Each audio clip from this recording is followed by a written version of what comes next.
Assalamualaikum warahmatullahi wabarakatuh. Bismillah walhamdulillah wassalatu wassalamu ala rasulillah wa ala alihi wa sahbihi wa mawalah. Allahumma anfa'na bima 'allamtana wa 'allimna ma yanfa'una. Allahumma zidna ilma warzuqna fahma wa atina hikmah. Allahumma barik lana fi majlisina hadha birahmatika ya arhamar rahimin. Walhamdulillahi rabbil alamin. Taqabbalallahu minna wa minkum fataqabbal ya karim. Kepada para habaib, para alim ulama, para kiai, para tokoh segenap jamaah kaum muslimin rahimakumullah, baik yang hadir di markas syariah di Petamburan ini maupun yang menyaksikan TV Rasil atau mendengarkan radio Silaturrahim ataupun radio streaming FVI. Mudah-mudahan pertemuan kita pada kesempatan hari ini menjadi penyebab turunnya rahmat dan barakah. Amin ya rabbal alamin. Terima kasih kita sampaikan kepada Ketua Umum DPP FVI Habib Muhsin bin Ahmad Al-Attas, begitu juga Sekum DPP FVI Kiai Haji Ja'far Siddiq yang telah menyampaikan sambutannya yang singkat, padat, ringkas, jelas, penuh hikmah dan manfaat. Begitu juga secara khusus terima kasih ini kita sampaikan kepada segenap pengurus LDF, Lembaga Dakwah FVI, yang sudah dengan tekun memanage mengelola berbagai majelis taklim FVI, baik majelis taklim mingguan setiap malam Kamis di Masjid Al-Islah maupun majelis bulanan di markas syariah setiap hari Ahad pertama maupun majelis bulanan keliling setiap malam Ahad keempat, yaitu semalam. Nah, mudah-mudahan lembaga dakwah FVI senantiasa diberkahi oleh Allah.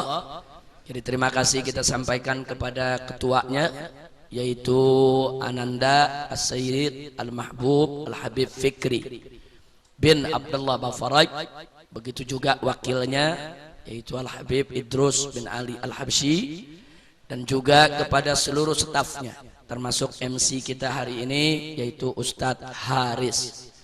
Dan terima kasih juga kita sampaikan kepada mereka-mereka yang telah menyampaikan sambutannya tadi. Ada Habib Ali bin Idrus bin Hashim Al-Attas, begitu juga ada Al-Ustadz Al-Syekh Ja'far Balfas, dan terakhir barusan yaitu dari Sekretaris GMJ Gerakan Masyarakat Jakarta Al-Habib Muhsin bin Zaid Al-Attas.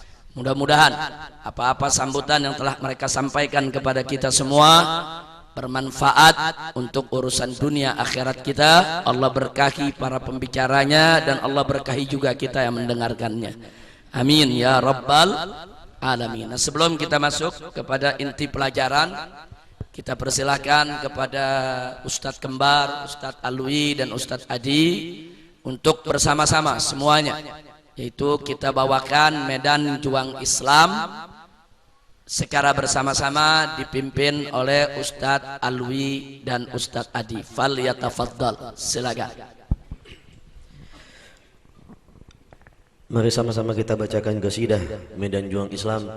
Mudah-mudahan senantiasa Allah ampuni segala dosa dan kesalahan kita, dan mudah-mudahan kita mendapatkan keberkahan daripada qasidah yang digubah langsung oleh orang tua kita, guru besar kita, imam besar kita, Sayyidul Walid Al-Habib Muhammad Rizq Munsun Syihab. Amin ya rabbal alamin. Sallu ala nabi.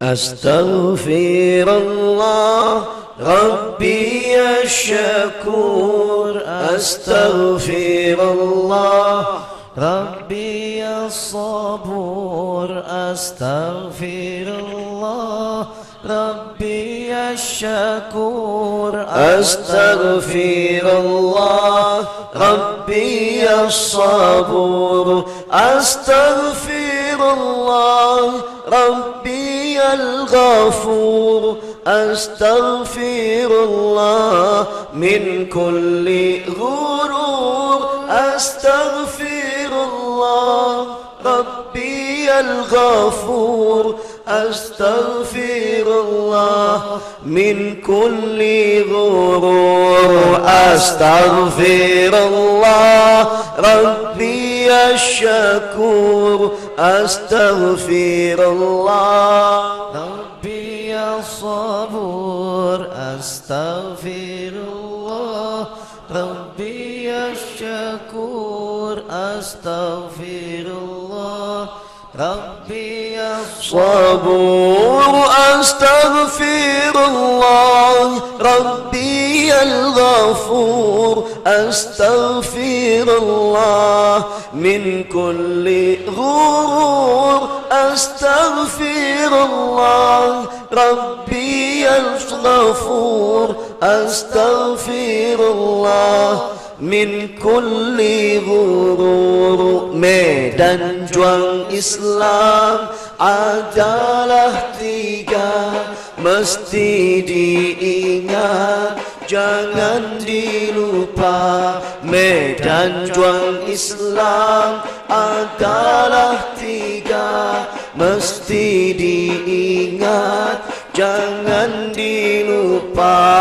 Pertama dakwah, kedua hisbah, ketiga jihad fi sabilillah. Pertama dakwah, kedua hisbah, ketiga jihad fi sabilillah.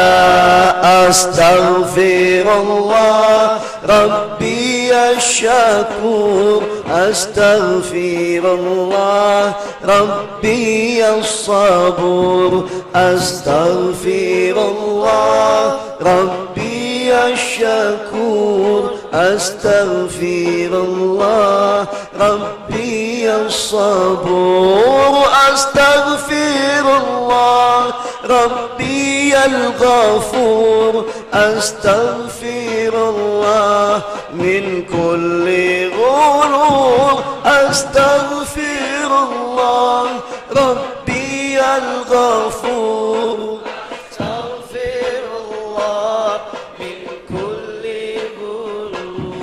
Dakwah haruslah bijak dan lugas, hisbah mestilah cerdas dan tegas. Dakwah haruslah bijak dan lugas, hisbah mestilah cerdas dan tegas. Jihad medannya berani dan keras, berkorban hingga terakhir nafas. Jihad medannya berani dan keras, berkorban hingga terakhir nafas. Astaghfirullah Rabbi asyakur, astaghfirullah Rabbi as-sabur, astaghfirullah Rabbi asyakur, astaghfirullah Rabbi as-sabur, astaghfirullah Rabbi al-ghafur, astaghfirullah min kulli ghurur, astaghfirullah Rabbi al-ghafur, astaghfirullah min kulli ghurur. Setiap medan wajib diisi oleh yang pantas dan memang ahli. Setiap medan wajib diisi oleh yang pantas dan memang ahli semua medan. Wajib sinergi, jangan merasa benar sendiri. Semua medan wajib sinergi, jangan merasa benar sendiri. Astaghfirullah Rabbi asyakur, astaghfirullah Rabbi as-sabur, astaghfirullah Rabbi asyakur, astaghfirullah Rabbi as-sabur, astaghfirullah Rabbi al-ghafur, astaghfirullah min kulli ghurur, astaghfirullah Rabbi al-ghafur, astaghfirullah min kulli ghurur. Mulailah dari diri sendiri, jangan melanggar syariat Nabi. Mulailah dari diri sendiri, jangan melanggar syariat Nabi. Siapa berjuang ikhlaskan diri, niscaya dapat ridha ilahi. Siapa berjuang ikhlaskan diri, niscaya dapat ridha ilahi.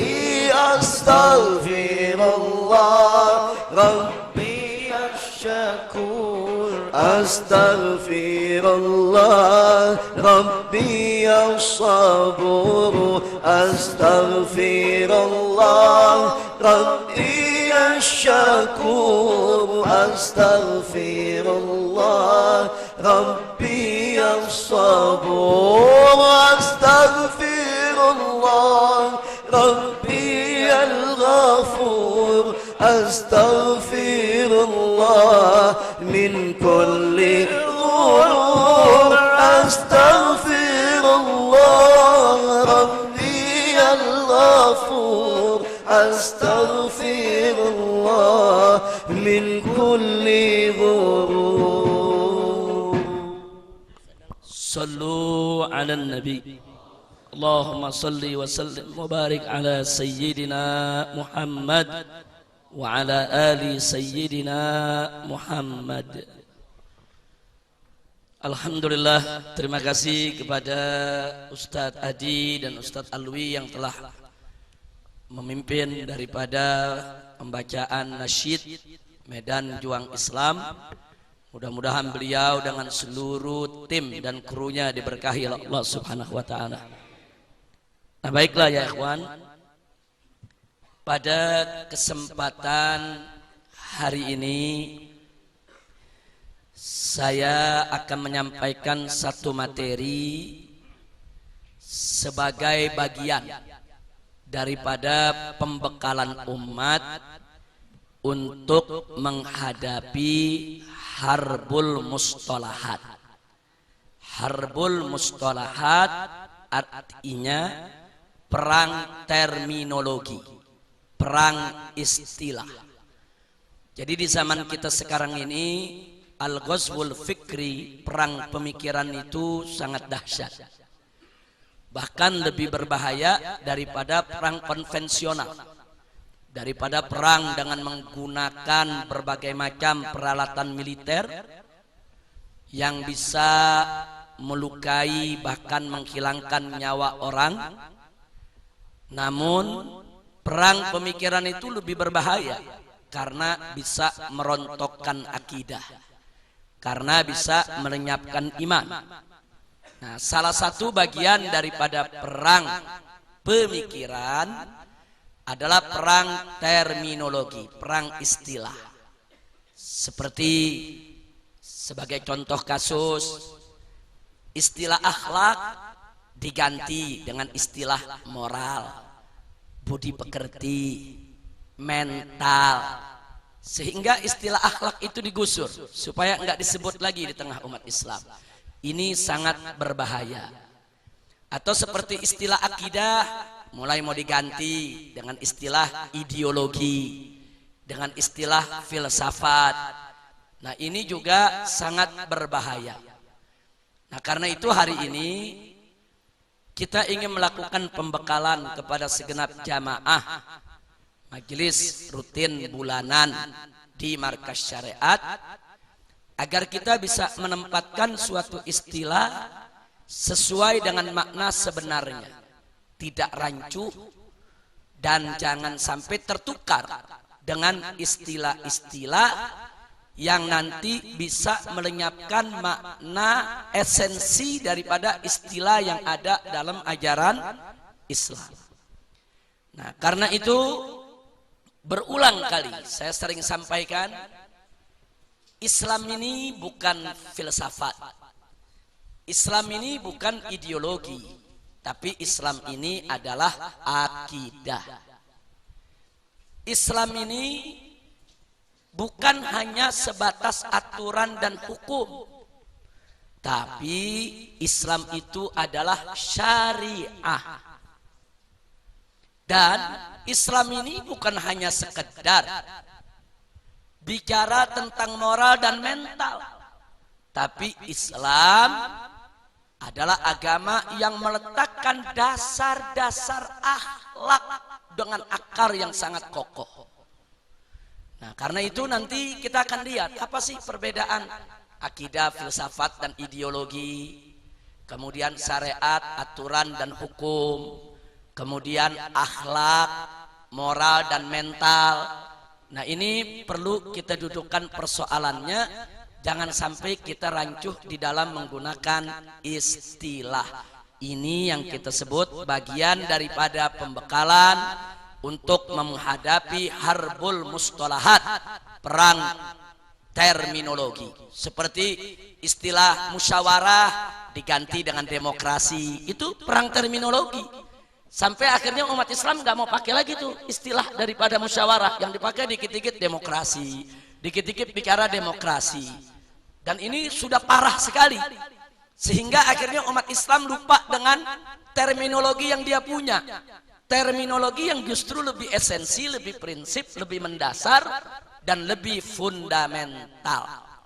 Nah, baiklah, saya tidak ingin bicara luas, karena memang kajiannya ini kalau mau diluaskan menjadi sangat luas sekali, tapi kita batasi dalam persoalan yaitu Islam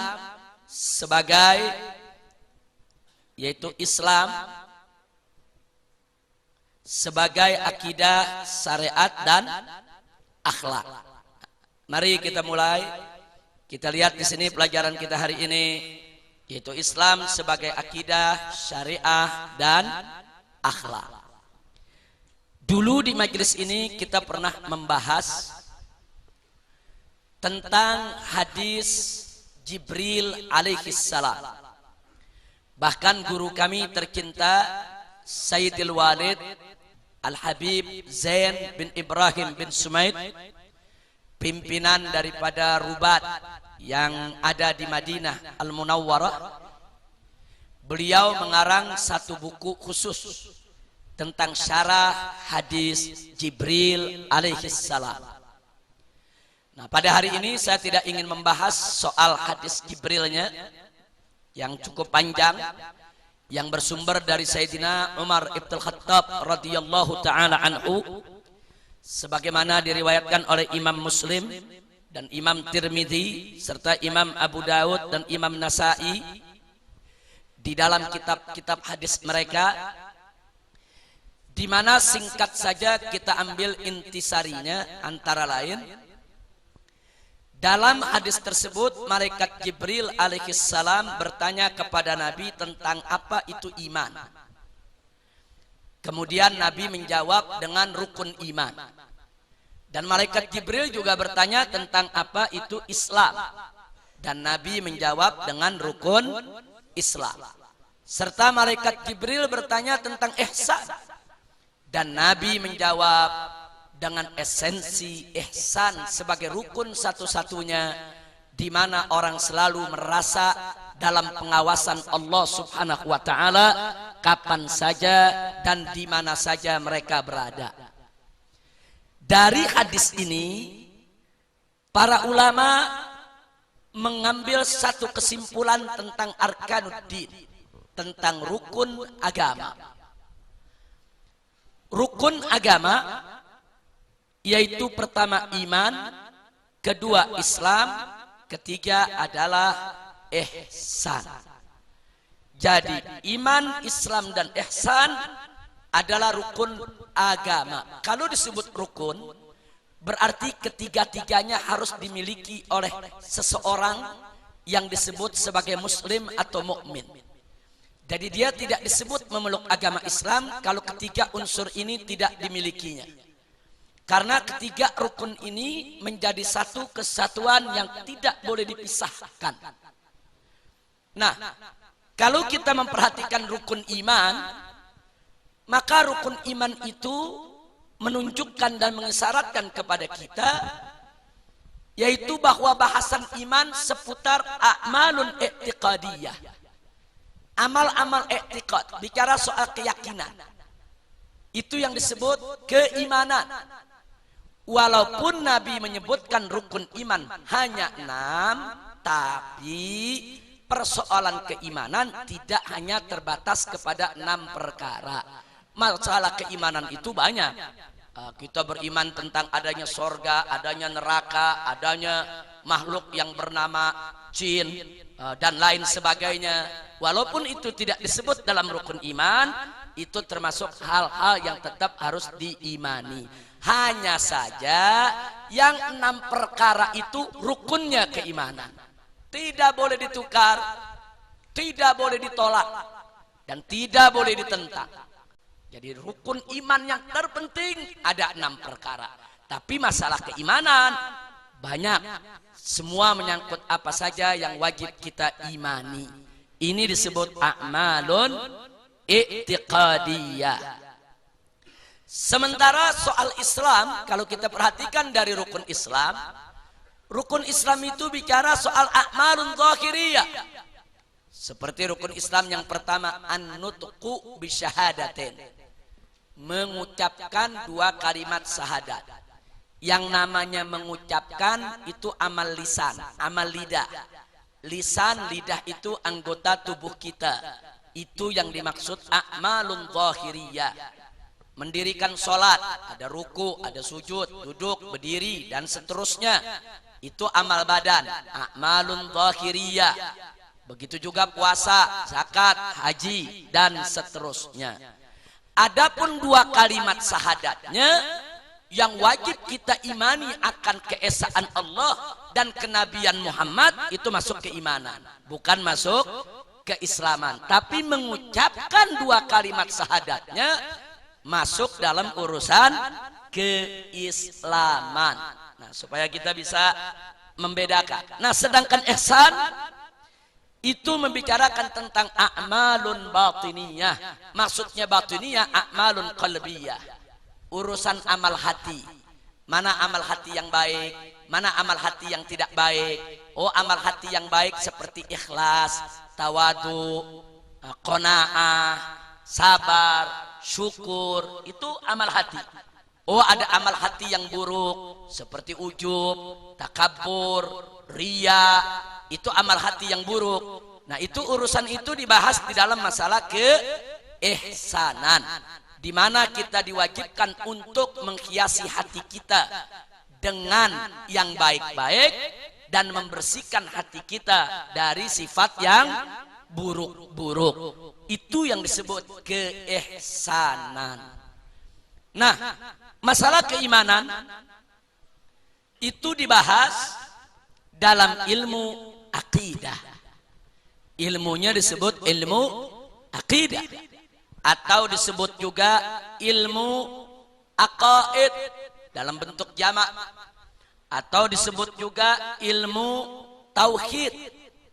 Kenapa disebut ilmu akidah? Karena bicara soal keyakinan. Kenapa disebut aqaid? Karena di dalamnya banyak soal keyakinan yang dibahas. Kenapa disebut ilmu tauhid? Karena inti isi ajarannya untuk mengesahkan Allah. Dan disebut juga ilmu usul, min babit taglib. Walaupun sebetulnya usul itu tidak identik dengan akidah, akidah tidak identik dengan usul, tapi karena masalah usul didominasi dengan persoalan akidah, maka min babit taglib. Artinya min babit taglib, akhirnya karena ini ada dominasi, akhirnya ilmu itu lebih sering disebut ilmu usul atau usuluddin. Nah, kadang-kadang disebut juga ilmu kalam. Kenapa disebut ilmu kalam? Karena dalam ilmu inilah pertama kali terjadi perdebatan sengit antara para ulama sehingga melahirkan firqah-firqah. Jadi penyebab munculnya firqah-firqah karena terjadi perdebatan yang luar biasa. Khususnya ketika Mu'tazilah memperkenalkan teori tentang bahwa Al-Quran itu adalah makhluk.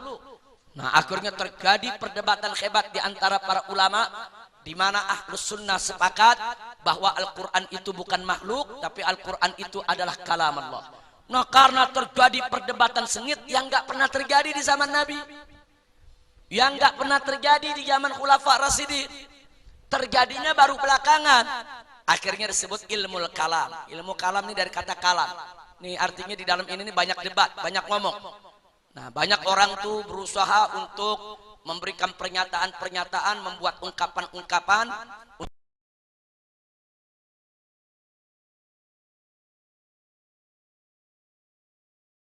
Ini penamaan ini sebetulnya semuanya maksudnya adalah ilmu akidah. Nah, kadang-kadang ilmu akidah dikaitkan dengan filsafat. Nah, walaupun tidak tepat. Nah, kadang-kadang kalau kita masuk fakultas filsafat, ya yang dibahas persoalan akidah. Nah, karena memang punya kaitan di dalam argumentasi mantiknya. Nah, untuk bicara soal-soal yang berkenaan dengan alam metafisika, alam-alam gaib. Nah, baik, yang kedua yaitu soal keislaman. Itu dibahas dalam ilmu syariah. Nah, ilmu syariah ini disebut juga dengan ilmu fikih. Jadi kalau disebut ilmu syariah atau ilmu fikih maksudnya sama. Tapi kadang-kadang juga disebut ilmu furu. Walaupun sebetulnya furu dan fikih tidak identik. Tapi min babit taglib. Karena kebanyakan persoalan furu didominasi dengan permasalahan fikih, sehingga ilmu fikih sering disebut ilmu furu'uddin. Nah, walaupun tidak identik sebetulnya, itu hanya min babit taklif. Kalau dalam konteks bahasa Arab, min babit taklif boleh saja. Nah, tidak ada masalah karena saking banyaknya masalah fikih dalam furu, maka ilmu fikih disebut ilmu furu.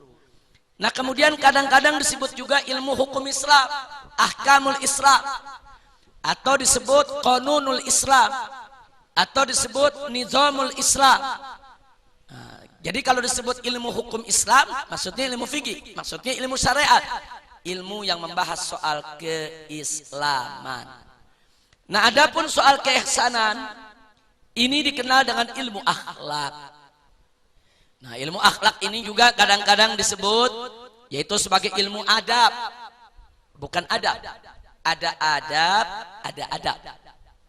Kalau adab sastra. Adab persoalan akhlak. Jadi kalau disebut fakultas Al-Adabul Arabi, nah itu maksudnya sastra Arab. Nah, tapi kalau disebut adab maksudnya akhlak. Nah, kemudian kadang-kadang disebut ilmu suluk. Kadang-kadang disebut ilmu suluk. Jadi kalau ada kitab-kitab yang bicara tentang suluk, sulukul murid, nah itu masuk ke dalam soal ilmu akhlak. Terkadang juga disebut ilmu tasawuf. Nah, walaupun ada kelompok tertentu dari umat Islam menolak istilah tasawuf, bahkan mereka bid'ahkan. Tapi sebetulnya inti pelajaran tasawuf ya ilmu akhlak. Karena tasawuf itu sendiri tidak boleh melepaskan diri daripada aturan akidah dan syariat. Jadi kalau ada aturan tasawuf yang keluar dari akidah syariat, dia bukan ilmu tasawuf, itu ilmu sesat. Tapi ilmu tasawuf itu adalah ilmu akhlak yang berdiri atas dasar akidah dan syariat. Nah, kadang-kadang juga disebut ilmu tariqah. Sebetulnya tarekat-tarekat yang kita kenal itu adalah satu cara yang dibuat oleh para ulama tentang bagaimana cara untuk membersihkan hati, melatihkan hati, mujahadah, membersihkan pikiran, menenteramkan jiwa. Sebetulnya itu juga termasuk bahasan akhlak. Hanya memang beda-beda kemasan, beda-beda cara, beda-beda metodologi di dalam menjabarkannya. Nah, singkat cerita, saya tidak mau sambung dengan saya tidak mau terlalu diperpanjang dengan persoalan nama, tapi intinya sesuai dengan tema kita bahwa Islam adalah akidah, syariat, dan akhlak. Nah, ini dulu. Jadi kalau dikatakan Islam, akidah, syariat, dan akhlak, maksudnya apa? Ya, maksudnya agama Islam itu memiliki rukun iman, Islam, dan ihsan. Yang mana iman itu dituangkan dalam akidah, Islam itu dituangkan dalam syariat, ihsan itu dituangkan dalam akhlak. Jadi Islam adalah akidah, syariat, dan akhlak. Nah, ini pernah dijadikan judul oleh seorang ulama yang bernama Asy-Syaikh Said Hawa. Nah, beliau mengarang sebuah kitab judulnya Al-Islam Aqidatan wa Syariatan wa Akhlaqan. Jadi beliau kupas seluruh sisi-sisi tentang akhlak yang menjadi rukun agama. Kita lanjutkan. Berikutnya, mari kita lihat apa hubungan akidah, syariat, dan akhlak. Tadi sudah kita kasih tahu, ketiganya sama-sama rukun agama. Sama-sama mesti ada di dalam kita beragama. Nah, hanya di sini perlu kita ingatkan bahwa tanpa akidah maka syariat tidak akan tegak dan akhlak tidak akan mulia. Omong kosong orang mengaku akidahnya kuat tapi akhlaknya bejat. Omong kosong orang mengaku wah akidahnya sudah mumpuni, mapan, bagus, pembela akidah, penegak akidah, tapi syariatnya nggak jalan. Akhlaknya tidak mulia, omong kosong. Karena di mana akidah kuat pasti syariat jalan, dan manakala syariat jalan pasti melahirkan akhlak yang mulia. Nah, itu peranan akidah dan hubungannya dengan syariat dan akhlak. Begitu juga sebaliknya, tanpa syariat, saudara, maka jangan mimpi akidah itu akan kokoh. Nggak bisa akidah kokoh itu tanpa syariat. Makanya kalau Allah memerintahkan kita puasa umpamanya, di akhir ayat apa Allah nyatakan? La'allakum tattaqun. Kalian ini diwajibkan puasa supaya kenapa? La'allakum tattaqun, supaya kalian bertakwa. Jadi kenapa kita puasa? Supaya akidah kita makin kuat. Kenapa kita sholat? Supaya akidah kita makin mantap. Kenapa kita melaksanakan segala kewajiban? Supaya akidah kita kokoh. Jadi jangan mimpi akidah kuat kalau syariat nggak tegak. Nggak ada itu orang yang nggak sholat akidahnya kuat, omong kosong. Yang nggak puasa Ramadan akidahnya kuat, omong kosong. Jadi kalau akidahnya kuat, ya syariatnya tegak. Jadi syariat itu cerminan. Kalau soal akidah kita nggak bisa lihat, karena soal keyakinan kita nggak bisa intip. Tapi kalau soal syariat kelihatan sama mata, dia sholat apa enggak, dia puasa apa enggak, dia zakat apa enggak, bagaimana dia punya yaitu kewajiban-kewajiban agamanya dijalankan atau tidak, kelihatan mata, bisa terdeteksi. Begitu kita deteksi ternyata syariat tidak jalan, maka itu berarti menjadi indikator kuat bahwa akidahnya rapuh, akidahnya lemah. Nah, begitu juga akhlak tanpa syariat.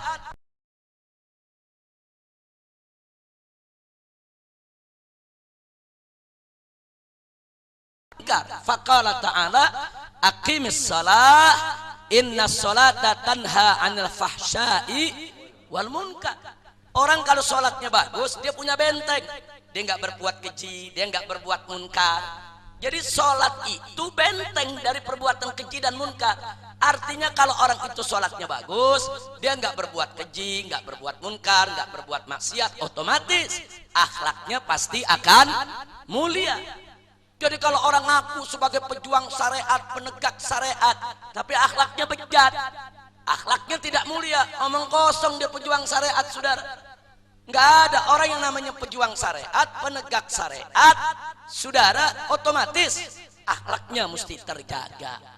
Nah, makanya tadi saya katakan, ini ketiga rukun agama nggak bisa dipisah nih. Satu sama lainnya menjadi satu kesatuan yang saling melengkapi dan saling menyempurnakan. Nah, begitu juga akhlak. Tanpa akhlak nggak ada akidah yang kuat. Dan tanpa akhlak nggak ada syariat bisa dijalankan. Akhlak itu mesti dijaga. Akhlak kita kepada Allah, akhlak kita kepada Rasulullah, akhlak kita kepada kitab suci Al-Quran, akhlak kita kepada keluarga Nabi, akhlak kita kepada para sahabat Nabi, akhlak kita kepada para ulama, akhlak kita kepada guru, akhlak kita kepada orang tua, akhlak kita kepada keluarga, akhlak kita kepada tetangga, akhlak kita kepada masyarakat banyak. Semua ada aturan akhlaknya. Jadi kalau sudah tidak ada akhlak, itu indikator kuat, akidahnya rapuh, syariatnya nggak betul dijalankan. Karena manakala akidah itu kuat, syariat ditegakkan, pasti akhlak itu akan mulia.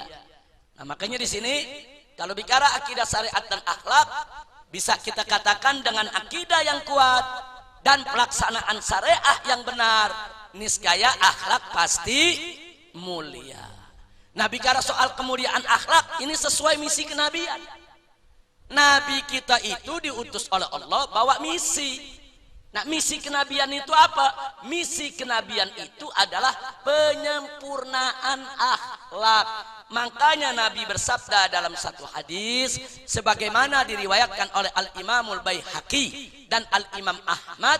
Imam Baihaqi dalam kitab Sunan Kubra'nya, Imam Ahmad dalam kitab Musnadnya, saudara, di mana Nabi mengatakan faqalan Nabi sallallahu alaihi wasallam atau kama qala Nabi sallallahu alaihi wasallam, innama bu'ithu liutammima makarimal akhlak. Sesungguhnya aku ini diutus hanya untuk menyempurnakan kemuliaan akhlak. Nah, makanya tadi sudah kita katakan, kenapa kita, saudara, kenapa kita tidak boleh mempersekutukan Allah? Supaya akhlak kita mulia. Kenapa kita tidak boleh mempraktekkan perdukunan? Supaya akhlak kita mulia. Kenapa kita tidak boleh mempelajari ilmu sihir, apalagi menggunakannya? Supaya akhlak kita mulia. Kenapa kita sholat 5 waktu? Supaya akhlak kita mulia. Kenapa puasa Ramadan? Supaya akhlak mulia. Kenapa bayar zakat? Supaya akhlak mulia. Kenapa diwajibkan bikin haji? Supaya akhlak mulia. Kenapa tidak boleh berzina? Tidak boleh makan riba, tidak boleh mencuri, tidak boleh korupsi, tidak boleh menganiaya, tidak boleh menzalimi, tidak boleh membunuh, tidak boleh melacur, tidak boleh berjudi, tidak boleh melakukan aneka ragam kemunkaran. Intinya supaya akhlak kita mulia. Itu akhlak, saudara. Jadi jangan mimpi orang yang suka judi ngaku akhlak mulia. Dari mana datangnya? Orang mabok-mabokan ngaku akhlaknya mulia. Nggak ada, saudara. Nggak ada. Jadi akhlak yang mulia itu adalah, saudara, bagaimana seseorang itu bersikap, bertindak dan berbuat sesuai aturan Allah dan Rasulnya. Jadi jangan diartikan, oh kalau orang sudah tutur sapanya santun, itu akhlaknya pasti mulia. Belum tentu. Ada orang tutur sapanya santun, pakaiannya sopan, dia ngomong, saudara-saudaraku, ayo mari kita saling cinta, kita saling menghormati. Saudara-saudaraku, tahukah anda, laki dengan laki kawin itu tidak apa-apa. Saya mau tanya, ucapannya lembut gak? Ramah gak? Santun enggak? Tapi saya mau tanya, ngawur enggak? Apa itu akhlak? Bukan. Jadi jangan tertipu. Jangan tertipu dengan tutur sapa yang halus. Sekarang di televisi kita lihat. Berapa banyak orang bicara tutur sapanya, wah kelihatannya santun, pakaiannya juga rapi, saudara. Tapi yang diomongin serba ngawur semua. Homoseks dia bela, lesbianisme dia bela, kemaksiatan dia bela, aliran sesat dia bela. Saya tanya, akhlak tidak? Bahkan ada yang lebih parah lagi, saudara. Pakaiannya rapi, tutur sapanya sopan, tampil di TV ditonton jutaan orang, dia bangga kalau dia kumpul kebo. Bangga, saya dulu kumpul kebo sama kawan saya artis anu, ini anaknya diunjukin lagi tuh anak. Dia bangga, saudara, bangga dengan maksiat. Dia pikir begitu udah sopan tuh, santun tuh. Enggak punya akhlak. Adimul akhlak, tidak punya akhlak. Nah, maka standar akhlak ini penting, saudara. Jangan melihat orang ngomong lembut udah langsung, wah ini akhlak nih. Akhlak dari mana kalau dia menantang Allah? Akhlak dari mana kalau dia menantang syariat? Nah, kira-kira jelas tidak? Nah, jadi makanya nanti akan kita urai lagi lebih jauh persoalan akhlak ini, saudara. Nah, inilah hubungan akidah, syariat dan akhlak. Nah, sekarang mari kita lihat bagaimana hubungan akidah dengan filsafat dan ideologi. Kita nyatakan sekali lagi bahwa akidah bukan filsafat dan bukan ideologi. Akidah lebih tinggi dan lebih mulia daripada filsafat dan ideologi. Kenapa? Satu, sebab akidah adalah produk ilahi, sedangkan filsafat dan ideologi adalah produk insani. Artinya akidah itu datangnya dari Allah, bukan hasil pemikiran manusia. Sedangkan filsafat dan ideologi itu buatan manusia. Enggak bisa disamakan antara akidah, filsafat dan ideologi.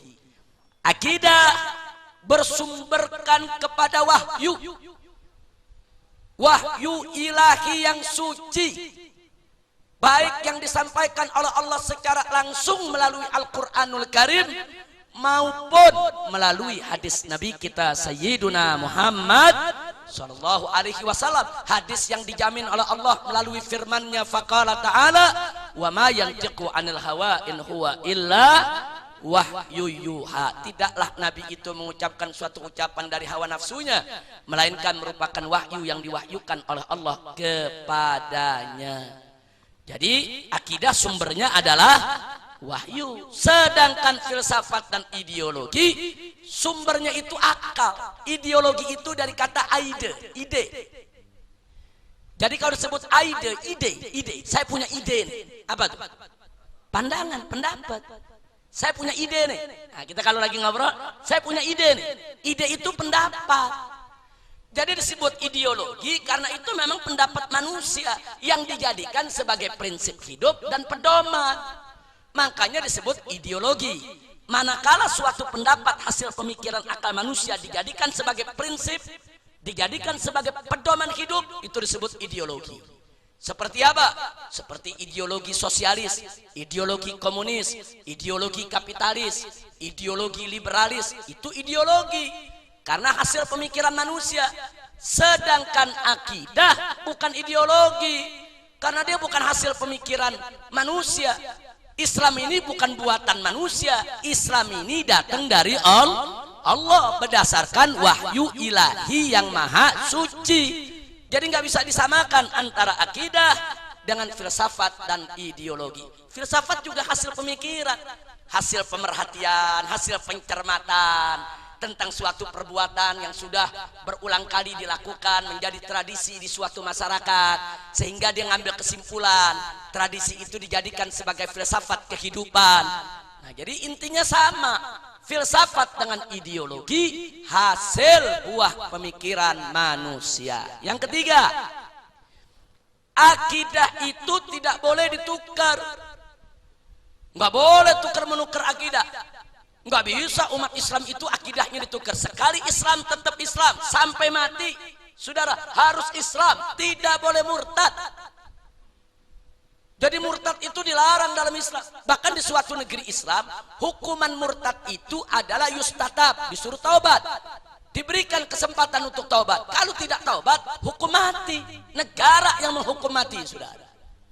Jadi nggak bisa akidah ditukar.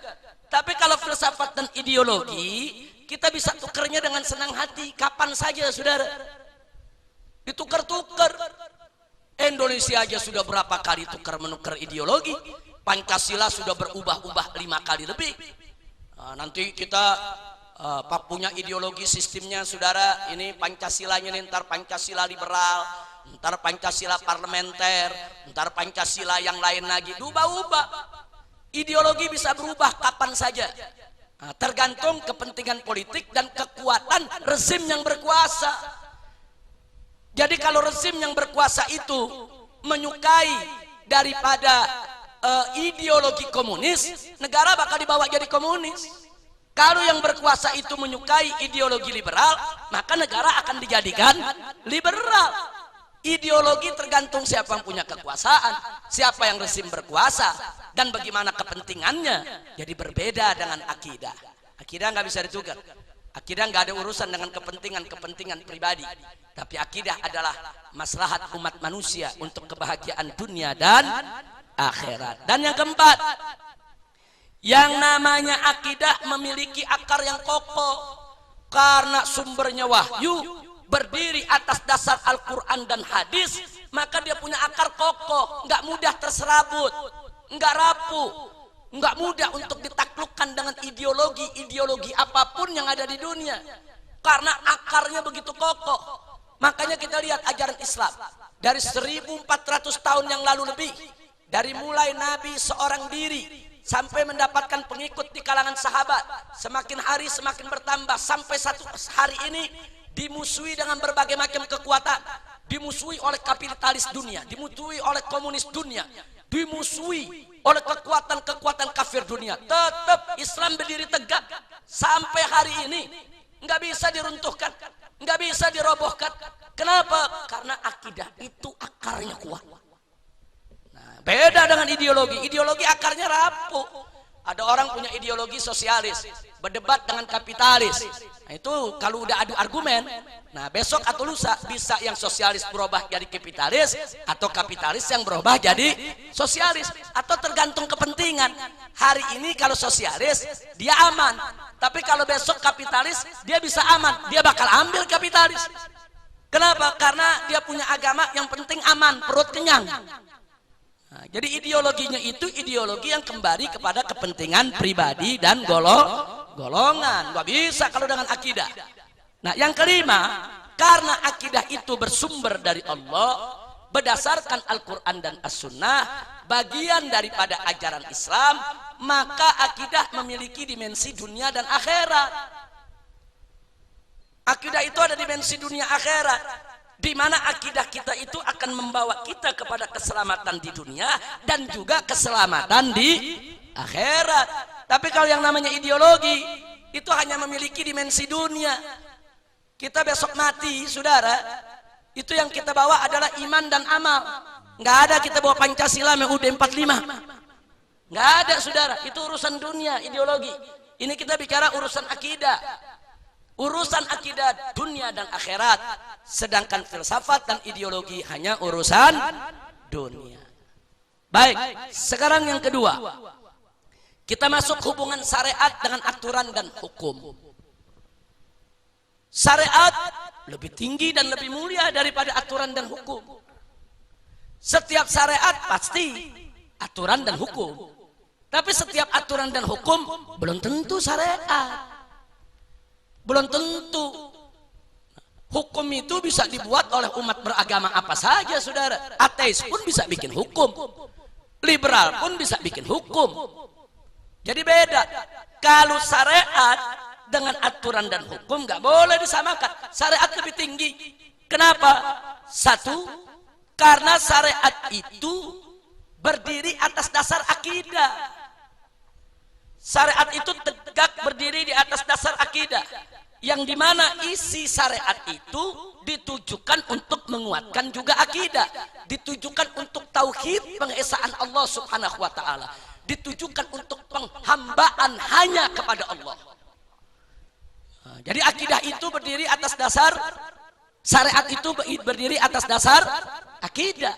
Nah, sementara hukum dan aturan berdiri atas dasar filsafat dan ideologi. Jadi mau buat hukum di Indonesia, ya lihat ideologinya. Ideologinya Pancasila, ya hukumnya harus ikut kepada ideologi. Kalau ideologinya liberal, ya hukumnya mesti ikut kepada ideologi liberal. Kalau ideologinya komunis, ya hukumnya harus ikut kepada ideologi komunis. Hukum itu ngikut kepada ideologi dan aturan. Tapi kalau syariat mengikut kepada akidah, beda. Nah, kalau tadi kita bilang akidah kokoh, saudara, syariat ikut kokoh.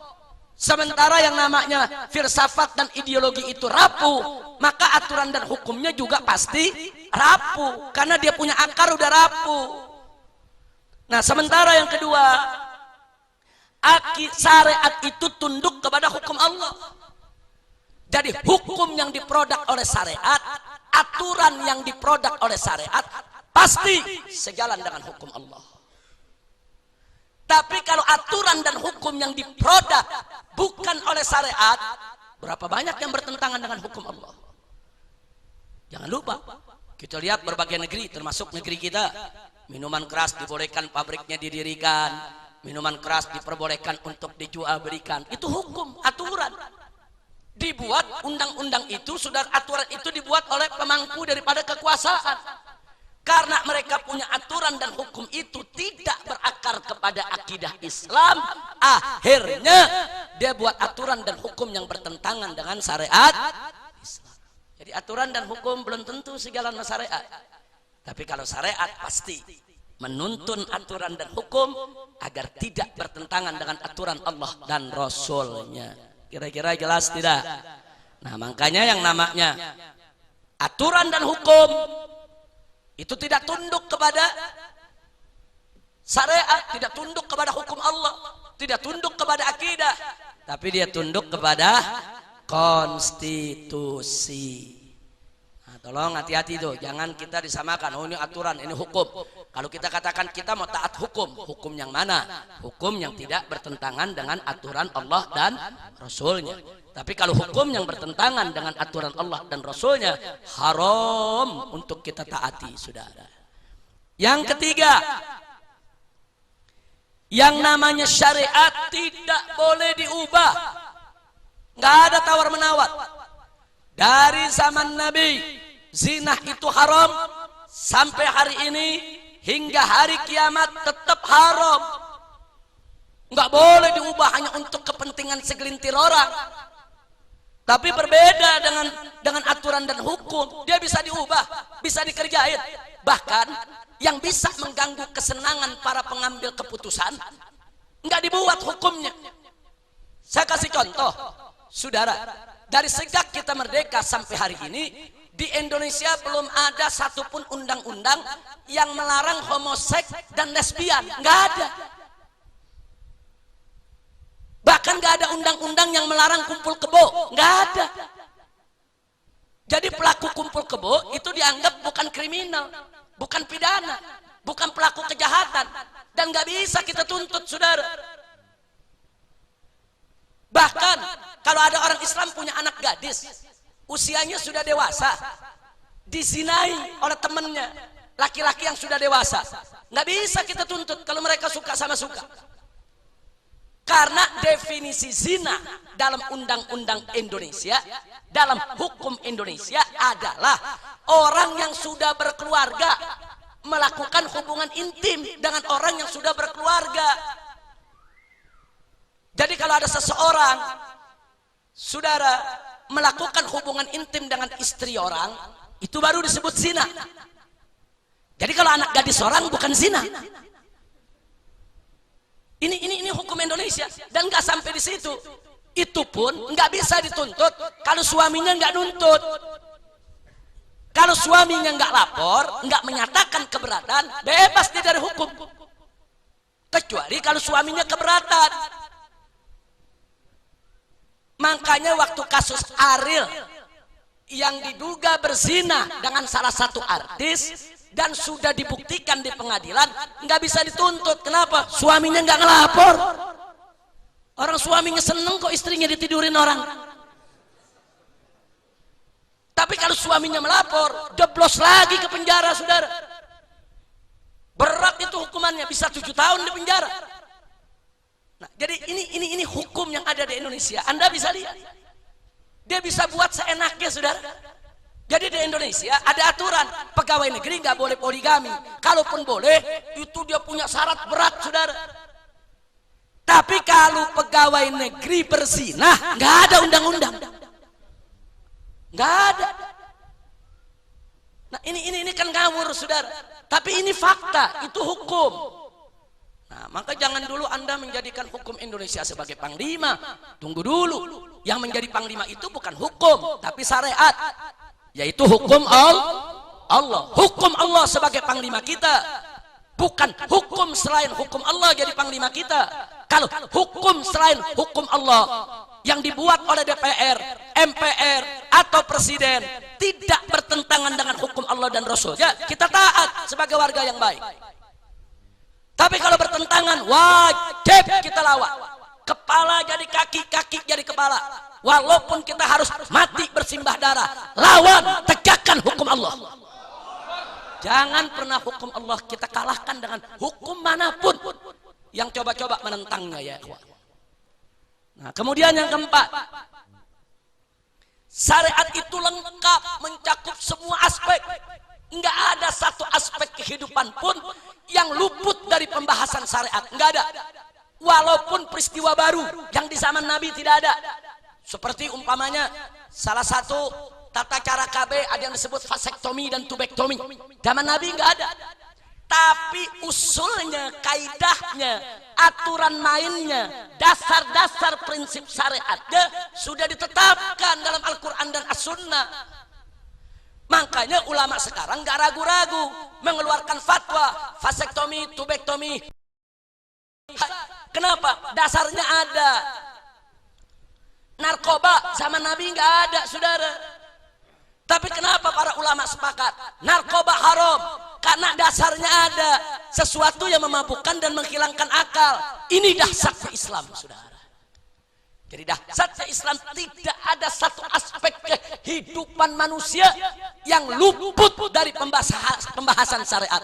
Baik pembahasan secara global maupun pembahasan secara terperinci. Ada yang dibahas secara terperinci, ada yang dibahas cuma kaidahnya doang, saudara. Berbeda dengan aturan dan hukum yang dibuat manusia. Kalau dia merasa nggak penting, dia nggak buat. Buktinya tadi saya sudah sampaikan di Indonesia. Pemerintah merasa urusan homoseks, urusan lesbianisme, urusan pribadi, nggak dibuat undang-undangnya, saudara. Ada apa nggak dibuat undang-undangnya? Apa anggota DPR kita banyak homo? Apa banyak lesbi? Lah kok nggak mau buat undang-undang untuk melarang homoseks dan lesbianisme? Apa sulitnya mereka buat itu aturan, saudara? Nah, karenanya ketika di Indonesia digelar konferensi gay internasional di salah satu hotel berbintang di Surabaya, masyarakat di Surabaya, FPI dan ormas-ormas Islam lapor ke Polda. Polda angkat tangan. Kami nggak bisa larang, nggak ada undang-undangnya. Akhirnya dibubarkan paksa oleh masyarakat. Nah, begitu FPI turun, masyarakat turun, dibubarkan paksa, melanggar undang-undang. Apa mereka bilang? Ah, ini mengambil wewenang hukum. Nah, ini main hakim sendiri. Walaupun ketika itu kita main hakim rame-rame. Tapi tetap aja dibilang main hakim sendiri. Disalahkan, saudara. Itu hukum, saudara. Jadi beda dengan syariat. Jadi karena Indonesia melihat, ini masalah homo belum penting, masalah lesbi belum penting. Sampai sekarang nggak ada aturannya, nggak ada hukumnya. Dia lepas begitu aja, saudara. Nah, jadi hukum itu kalau sudah dibuat di negara mana saja hanya dibuat untuk kepentingan kelompok dan golongan. Hanya dibuat untuk kepentingan kelompok dan golongan, itu hukum. Tapi kalau syariat berlaku untuk semua. Syariat sudah mengatur dari jauh-jauh hari. Dari 1400 lebih tahun yang lalu, syariat sudah atur homoseks itu haram, lesbianisme itu haram. Bahkan Nabi udah atur homoseks itu man atar rajulu rajula, siapa-siapa lelaki mendatangi lelaki-laki lain, dia sodomi, dihukum mati. Hukumnya udah jelas dalam syariat Islam, saudara. Nah, makanya di sini saya ingin ingatkan sekali lagi, syariat lebih tinggi daripada aturan dan hukum. Aturan hukum gak lengkap, dibuat suka-suka dia aja, suka-suka dia, saudara. Nah, jangan-jangan besok kalau anggota DPR udah banyakkan korupsi, undang-undang korupsi dihapus, saudara. Ah, ini undang-undang bikin susah kita aja nih. Ini gara-gara undang-undang ini kita nggak bisa korupsi. Bisa jadi dihapus, saudara. Bisa jadi. Oh, ada undang-undang yang membentuk KPK. Ah, ini KPK suka nangkepin anggota DPR nih. Udah KPK bubarin aja, bubarin. Cara bubarinnya bagaimana? Undang-undangnya cabut. Kalau undang-undangnya dicabut, bubar KPK, saudara. Jadi kalau mereka udah gerak karena udah terbiasa korupsi, mereka takut kalau mereka itu dijerat dengan undang-undang. Bukan nggak mungkin. Besok undang-undang pembentukan KPK dicabut. Nah, besok undang-undang tentang korupsi dicabut. Supaya kenapa? Supaya mereka bisa korupsi dengan bebas tanpa ikatan hukum, saudara. Nah, jadi maka itu masyarakat mesti geli, mesti ikut berperan serta. Jangan membiarkan DPR itu jalan sendiri untuk membuat undang-undang. Nggak boleh. Karena begitu DPR membuat undang-undang, kita ini diikat oleh undang-undang tersebut, saudara. Kita ini diikat. Kalau besok DPR mengeluarkan undang-undang, laki boleh kawin dengan laki, perempuan boleh kawin dengan perempuan, kita ini terikat. Artinya terikat. Kalau besok ada warga negara, laki kawin dengan laki, saudara, ada yang protes ditangkap. Karena dianggap melawan undang-undang. Hati-hati, kelompok liberal sedang berjuang untuk mewujudkan undang-undang tersebut, saudara. Nah, makanya umat Islam harus jeli. Majelis-majelis taklim harus juga sigap dan respon. Saudara, majelis-majelis zikir, para habaib, para ulama, ini tugas kita bersama. Nah, saudara, tugas kita ini bukan sholat saja, bukan zikir saja, bukan puasa saja, bukan baca Quran saja. Tugas kita menegakkan hukum Allah, syariat Allah, aturan Allah. Gak boleh kita biarkan Islam ini diobok-obok oleh siapapun juga, saudara. Dan Allah akan mempertanyakan kita nanti di hari kiamat tentang apa yang kita lakukan yang hukum Allah diobok-obok. Apa kita diam, apa kita lawan. Ini jadi persoalan serius. Saya ajak semua pihak, bukan hanya habaib, ulama, kiai, seluruh masyarakat harus sigap, harus peka, saudara. Harus respon, harus reaksioner, tidak boleh diam. Begitu ada undang-undang coba dibahas, mengganggu syariat Islam, lawan, cegah, halangi, tolak. Nah, karena itu kita mesti jeli. Jangan kita lagi jeli, tuh ada ngomong, nggak usah ikut campur urusan politik, nggak usah, kita ngaji aja. Iya, ngaji aja. Besok tuh undang-undang keluar, laki boleh kawin sama laki. Nah, begitu laki sama laki dikawinin tuh ustadz baru marah-marah. Nah, dari kemarin lu kemana? Ini mumpung belum terjadi, saudara, kita mesti sikapi. Jangan nanti kalau udah terjadi baru marah-marah. Lah kan kemarin kita ajak untuk mencegah itu. Kan kemarin kita ajak untuk menghalangi itu, saudara. Jangan kalau udah kena baru marah. Kalau belum kena nggak mau hisbah. Begitu udah kena, sekarang saatnya kita hisbah. Nah, kemarin kemana ente? Dakwah hisbah jihad nggak boleh dipisah, saudara. Jangan bilang sekarang baru saatnya jihad. Lah emang kemarin jihad nggak wajib? Enggak, saudara. Ini penting. Baik, yang kelima seperti tadi, bahwa syariat memiliki dimensi dunia dan akhirat. Sedangkan aturan dan hukum hanya dimensi dunia. Kira-kira sampai sini jelas tidak? Baik, yang ketiga, yaitu akhlak. Akhlak lebih mulia dan lebih tinggi daripada moral dan mental. Kok bisa? Sebab satu, Akhlak berakar dari ajaran Islam, sedangkan moral dan mental berakar dari berbagai ajaran.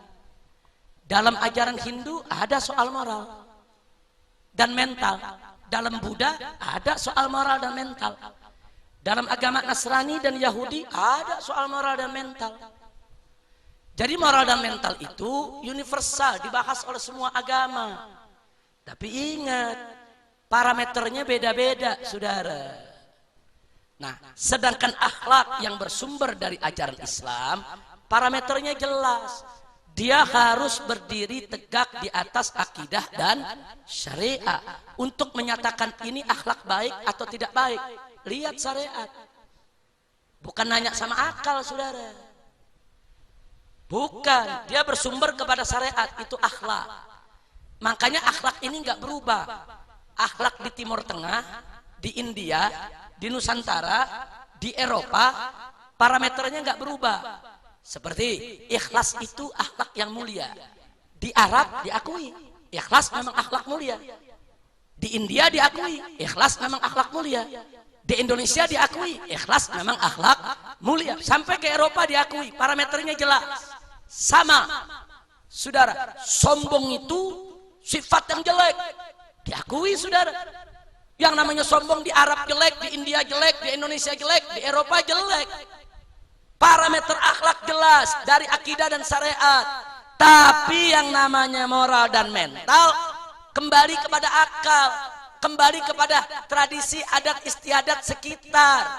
Saudara, ya saudara, akhlak itu mengandung ajaran moral dan mental, betul. Tapi moral dan mental yang telah disahkan oleh syariat. Nah, saya kasih contoh nih kalau bicara moral, saudara. Bagi kita, kumpul kebo itu bermoral tidak? Tidak. Bagi liberal, bermoral. Silakan tanya orang liberal, bagaimana orang kumpul kebo? Dia akan katakan itu hak asasi manusia. Selama tidak ada pemaksaan, sah-sah saja, nggak boleh dilarang. Negara juga nggak boleh ikut campur. Itu privasi. Berarti kumpul kebo itu masuk salah satu moralnya liberal. Bagi mereka bermoral, bagi kita tidak bermoral. Jadi parameternya nggak jelas moral, saudara. Bagi dia bermoral, bagi kita tidak.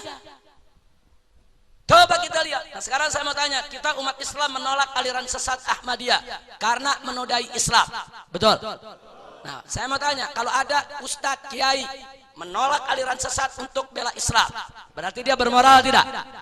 Tapi bagi liberal, nggak bermoral. Kok mau larang-larang keyakinan orang? Orang mau sesat nggak sesat, mengakui Muhammad sebagai nabi enggak, itu privasi, hak asasi manusia. Justru kiai dianggap nggak bermoral. Jadi kalau bicara moral, hati-hati, saudara. Moral ini parameternya beda-beda. Liberal punya aturan moral, Islam punya aturan moral, lain-lain punya aturan moral. Makanya istilah yang tepat bukan moral buat kita, yaitu akhlak. Akhlak. Maka itu di sini perlu kita ingatkan bahwa akhlak itu merupakan misi kenabian. Tadi sudah kita singgung. Sedangkan moral dan mental bukan misi kenabian. Bukan. Bahkan yang namanya mental itu menjadi misi komunis. Mari kita lihat, sudah. Ada apa gerangan? Bapak Presiden kita dari semenjak kampanye sampai hari ini masih semangat berteriak revolusi mental. Saudara, dulu di tahun 1955 untuk pertama kalinya Indonesia menggelar pemilihan umum. Kita merdeka tahun 45, pemilu pertama tahun 55. Salah satu partai yang ikut dalam pemilu itu adalah Partai Komunis Indonesia, yaitu PKI. Tokoh-tokoh PKI saat itu, apakah DN Aidit, apakah Musso, dan lain sebagainya, dalam kampanyenya mereka mempropagandakan revolusi mental. Mereka katakan, dulu kita sudah menang revolusi fisik, mengusir para penjajah Jepang dan Belanda. Saat ini sudah tiba saatnya kita melakukan revolusi mental. revolusi mental itu jargon PKI, propaganda PKI, kampanyenya PKI. Nah, sekarang kita bertanya, ada apa presiden mengkampanyekan yaitu revolusi mental? Kita tidak menuduh, cuman bertanya. Apakah memang presiden punya paham yang lain atau memang presiden mengembangkan jargon PKI? Ini mesti dipertegas, saudara. Nah, kalau presiden mengatakan tidak, maksud saya revolusi mental, revolusi bagaimana seorang yang punya mental koruptor supaya tidak jadi koruptor. Bagaimana pejabat yang nggak bagus menjadi bagus, dia punya moralnya. Kalau itu yang Anda maksud, itu namanya revolusi akhlak. Bukan revolusi mental. Kenapa? Revolusi mental itu ada akar ajaran. Makanya tadi saya katakan misi komunis. Kenapa saya katakan misi komunis? Karl Marx, pendiri paham Marxisme. Saudara, Karl Marx, pendiri paham Marxisme, di dalam bukunya yang sangat terkenal, saudara, memperkenalkan teori revolusi mental. Baca bukunya, saudara. Apa Karl Marx bilang, saudara? Seorang manusia saat dia beragama, saat dia mengakui Tuhan, maka jiwanya dijajah oleh agama, maka mentalnya diperbudak oleh Tuhan. Orang kalau beragama berarti dia punya jiwa dan mental itu dibatasi oleh aturan hukum. Hukum agama tadi, ini haram, itu haram, ini nggak boleh, itu dilarang. Sehingga Karl Marx mengatakan orang yang beragama dan bertuhan itu jiwa dan mentalnya dibelenggu, dipasung, dijajah. Sehingga Karl Marx mengajak seluruh generasi muda dunia untuk melakukan revolusi. Bebaskan mentalmu dari belenggu ajaran agama, merdekakan mentalmu dari kungkungan hukum Tuhan, bebaskan jiwa dan mentalmu dari semua aturan yang mengikatmu. Engkau manusia, makhluk bebas, tidak boleh dibelenggu oleh siapapun. Jadi revolusi mental yang dipelopori oleh Karl Marx adalah revolusi mental manusia supaya tidak beragama dan tidak bertuhan. Agama apapun dia tolak. Makanya sekarang kita bertanya kepada Pak Presiden, apa ini yang dimaksud revolusi mental? Kalau Bapak Presiden punya maksud revolusi mental ini, berarti Presiden satu ancaman buat kita, bahaya buat kita semua. Berarti Presiden membawa Indonesia untuk dibebaskan dari agama dan dari Tuhan, saudara. Bahaya, nggak boleh kita biarkan, harus kita lawan. Tapi kalau maksud Presiden nggak begitu. Maksudnya itu tadi, dari koruptor jadi nggak koruptor. Berarti kan maksud Presiden baik, cuman salah istilah. Ini yang saya katakan perang terminologi. Nah, mudah-mudahan Presiden nggak tahu kalau revolusi mental itu adalah jargon PKI. Kadang-kadang jadi orang bodoh manfaat, saudara. Maksud saya jadi orang bodoh manfaat, kalau nggak tahu kan nggak dosa. Kalau udah tahu nggak boleh disengaja. Kira-kira jelas nggak?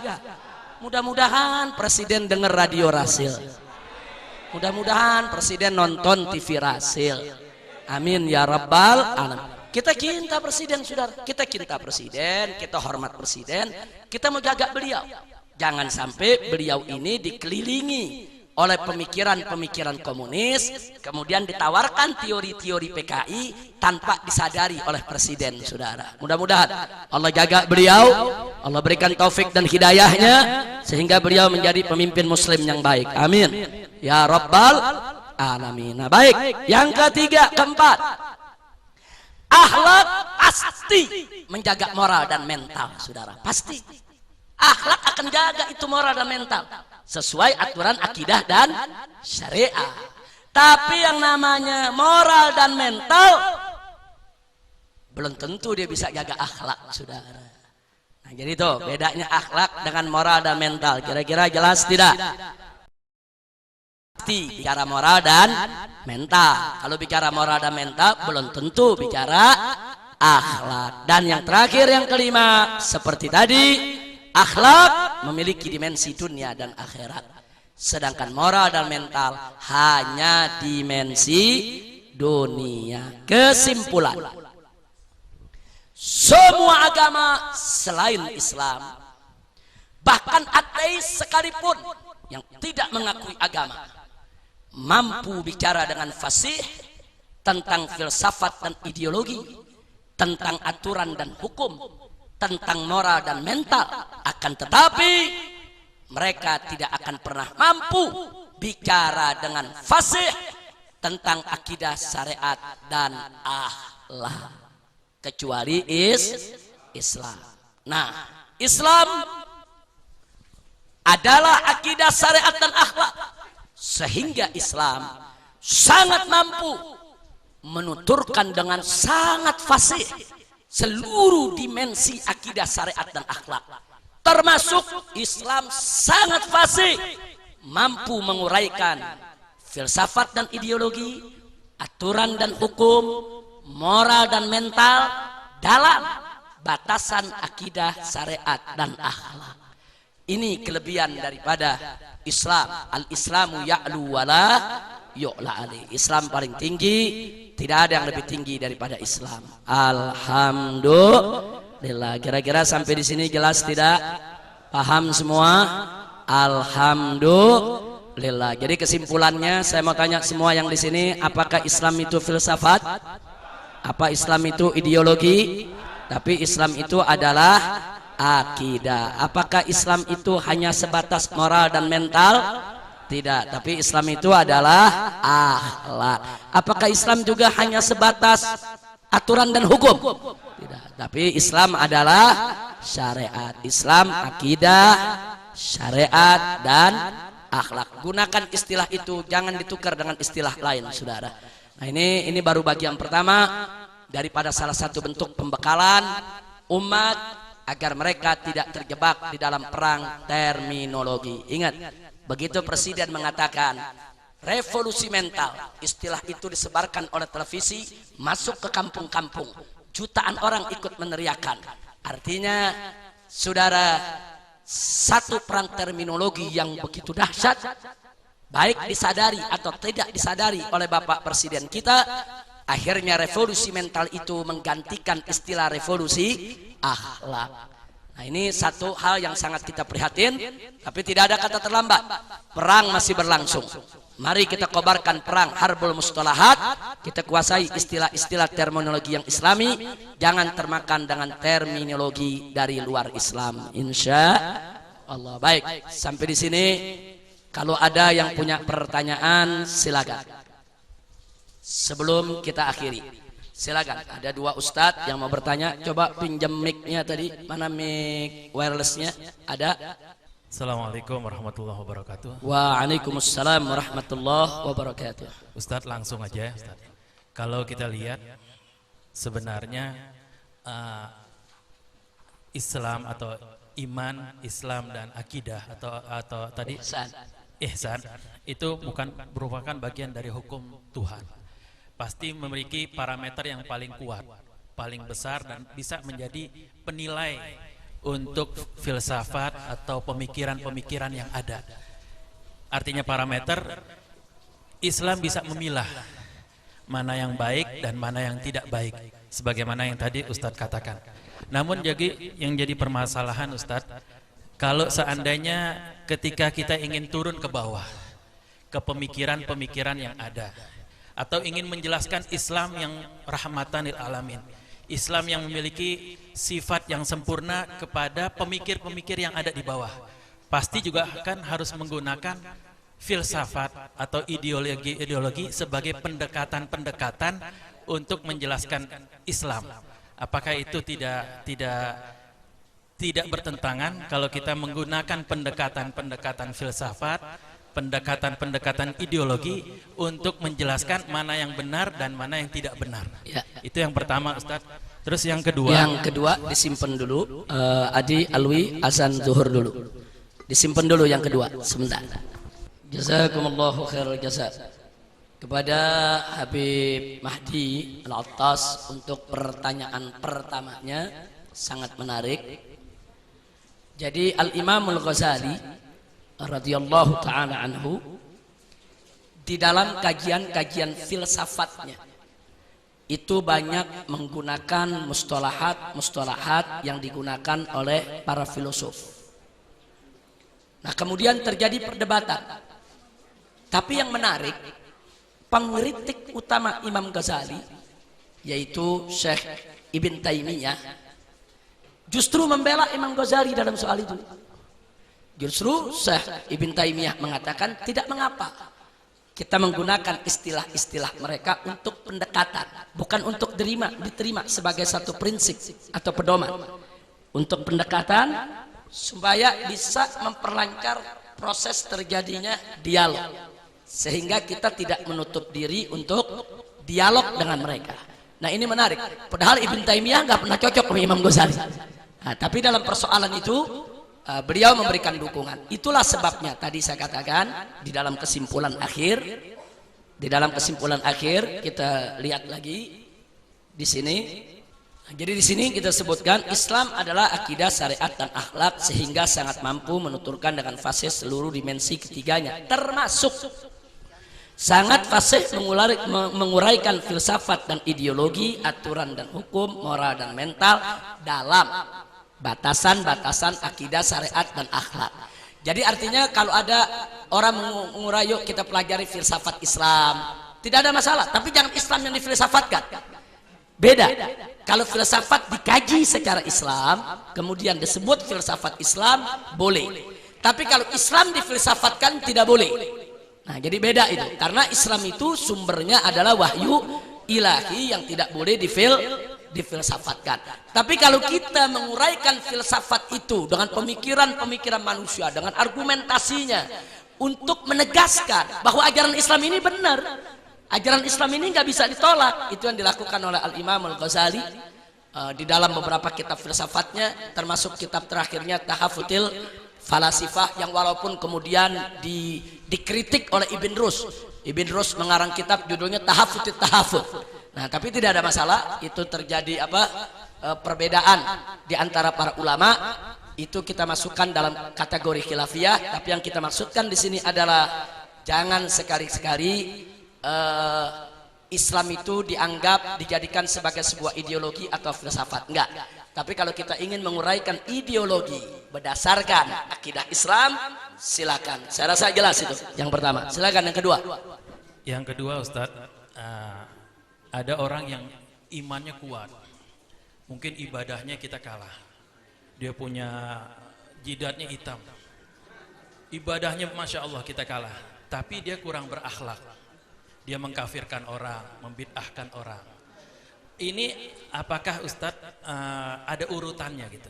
Mesti akidah dulu, syariah dulu, baru puncaknya akhlak. Apakah enggak berurutan tapi langsung sekalian? Ya. Karena ada orang yang ibadahnya kuat tapi nggak berakhlak. Ya, terima kasih. Jazakallah khair. Ini soal akhlak ini menarik. Ada sebuah hadis diriwayatkan oleh Imam Baihaqi dalam kitab Sunan Kubra. Seorang sahabat bertanya, "Ya Rasulullah, inna fulana tasuman nahara wa taquman laila, walakinnaha tu'dhi jiranaha bilisaniha." Jadi ada seorang sahabat bertanya kepada Nabi, "Ya Rasulullah, ada seorang perempuan, dia rajin puasanya di siang hari, rajin bangun malamnya untuk sholat malam di malam hari, tapi tu'dhi jiranaha, dia suka mengganggu tetangganya, bilisaniha, dengan lisannya." Jadi dia puasanya kuat, ibadahnya Masya Allah, sholatnya luar biasa, cuman lisannya ini judes, ketus, mengganggu tetangga, menyakiti tetangga. Apa jawab Nabi? La khaira fiha, nggak ada kebaikan dalam diri perempuan tersebut. Nah makanya tadi kita katakan akhlak itu cerminan. Dari mana bisa dikatakan akidah dan syariatnya kuat kalau akhlaknya tidak mulia? Berarti ada yang nggak beres sama perempuan ini. Berarti ada yang nggak beres dalam sholatnya. Berarti ada yang nggak beres dalam puasanya. Karena kalau sholatnya beres, pasti jadi benteng dari perbuatan keji dan munkar. Firman Allah tidak mungkin meleset. Firman Allah tidak mungkin salah. Kalau Allah sudah berikan jaminan, satu ketetapan, bahwa sholat itu benteng dari perbuatan keji dan munkar, niscaya sholat itu pasti akan memuliakan akhlak. Nah kalau sholat seseorang tidak memuliakan akhlaknya, berarti ada yang nggak beres dalam sholatnya. Nah itu makanya Nabi mengatakan la khaira fiha. Bukan berarti sholat itu nggak baik, bukan berarti puasa itu nggak baik, tapi orang ini ada nggak beres dalam menunaikan dan melaksanakannya. Nah begitu juga yang Anda tanyakan tadi, itu kan juga pernah terjadi kepada kaum Khawarij. Nabi yang menyampaikan dalam hadis sahih, ada dalam Bukhari Muslim, Nabi menyampaikan kepada para sahabat, nanti akan ada di tengah aku punya umat rajin ibadahnya, zikirnya, puasanya, baca Qur'annya, bahkan Nabi mengatakan sholat kalian nggak ada apa-apanya dibandingkan sholat mereka. Tapi sayang, sejuta sayang, kata Nabi, yarmukuna aniddin, mereka ini sudah menyimpang dari agama. Yaqtuluna ahlal Islam wa yada'una ahlal awthan, mereka lebih suka membunuhi orang Islam, perang sesama muslim. Wa yada'una ahlal awthan, daripada, dan mereka yaitu meninggalkan daripada ahli-ahli penyembah berhala. Jadi mereka lebih suka perang sesama umat Islam daripada perang melawan orang kafir. Dan Nabi mengatakan, kalau aku ketemu dengan mereka, kata Nabi, aku akan perangi mereka, aku akan bunuh mereka. Makanya begitu Khawarij muncul di zaman Sayyidina Ali ibn Abi Thalib radhiyallahu taala anhu, itu para sahabat sepakat minta kepada Sayyidina Ali perangi ini Khawarij. Tapi Sayyidina Ali menolak. Kenapa? Karena mereka belum bunuh orang Islam. Jadi begitu mereka keluar min jama'atil muslimin dari pasukan Sayyidina Ali, mereka keluar, mereka caci maki Sayyidina Ali, mereka kafirkan Sayyidina Ali, mereka ancam membunuh Sayyidina Ali. Nah, ketika itu sahabat melihat ini yang dikabarkan Nabi, ibadah mereka luar biasa, tapi kok mudah betul mengkafirkan khalifah, mudah betul ngancam menghalalkan darahnya khalifah. Sahabat minta Sayyidina Ali, kita perangi sekarang, ini yang dikabarkan Nabi. Tapi Sayyidina Ali mengingatkan, kan kata Nabi mereka bunuhin orang Islam, kan mereka belum bunuh orang Islam. Nabi mengatakan kalau mereka sudah bunuh orang Islam, aku perangi mereka. Nah, makanya Sayyidina Ali tidak memerangi mereka. Nah begitu mereka mulai memerangi umat Islam, baru diperangi oleh Sayyidina Ali. Nah jadi saudara, apa yang disampaikan, ditanya oleh Habib Mahdi tadi, sebetulnya jenis manusia semacam ini di zaman Sayyidina Ali sudah ada. Selama mereka tidak membunuh umat Islam, tidak mengganggu kita secara fisik, kita hormati, kita hargai, kita dakwahkan, kita lakukan pendekatan, kita rangkul supaya mereka tidak menjadi Khawarij yang pernah terjadi di zaman Sayyidina Ali ibn Abi Thalib radhiyallahu taala anhu. Tapi kalau mereka sampai melakukan gerakan fisik membunuh kaum muslimin, wajib kita perangi mereka sebagaimana dulu Sayyidina Ali memerangi mereka, saudara. Nah kemudian pertanyaannya, lalu bagaimana melihat itu? Nah, kelihatannya zohirnya akidahnya kuat, syariatnya bagus, tapi kok akhlaknya nggak bagus, ada nggak beres dalam akidahnya, ada nggak beres dalam syariatnya. Karena firman Allah, hadis Nabi nggak mungkin meleset. Orang kalau akidahnya kuat, syariatnya jalan, akhlaknya pasti mulia. Berarti ada nggak beres dalam akidahnya. Nah kenapa saya katakan ada nggak beres? Akidah takfir kan memang nggak beres. Takfir itu kan termasuk akidah, akidah takfir, akidah membolehkan mengkafirkan orang. Kalau itu kita jadikan sebagai akidah kita, berbahaya. Nah berarti ada nggak beres dalam akidahnya, akidahnya mesti diluruskan. Nah kemudian kalau pertanyaannya mana mesti kita pelajari dulu atau dalami dulu, akidah, syariat atau akhlak? Nah saya termasuk yang mendukung pendapat ulama yang mengatakan akidah, syariat dan akhlak harus seiring sejalan, dilakukan secara simultan, secara bersamaan dan berkesinambungan. Jadi jangan hanya ajarkan anak akidah tapi syariat akhlak nggak diajarin. Jangan hanya ngajarin anak syariah tapi akidah dan akhlak diabaikan. Jangan juga ngajarin anak sekedar akhlak tapi akidah syariah nggak dididik. Nggak bisa.